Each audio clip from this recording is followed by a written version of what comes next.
এই দিক দিয়ে ঢোকো দাদা, একটুখানি সাইড বেরিয়ে যান।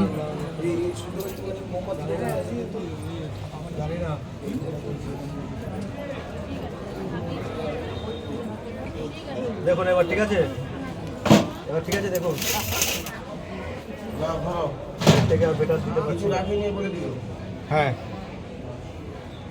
ঠিক আছে, কিছু রাখা নাই।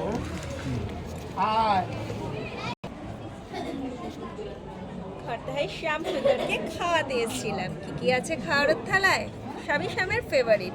মালপোয়া, মাখন, চানা, ক্ষীর, নতুন মোয়া, মিশ্রি, কাজু, কিশমিশ, এখানে আনার রয়েছে, ক্যাডবেরি রয়েছে। শ্যাম তো ছোট, তাই জন্য তো সব ছোট ছোট তাহলে মিষ্টি মিষ্টি খাওয়ার ফেভারিট। যারা যারা খাওয়াতে চাও চটপট করে চলে আসো। খাওয়ানো কিন্তু অলরেডি শুরু হয়ে গেছে।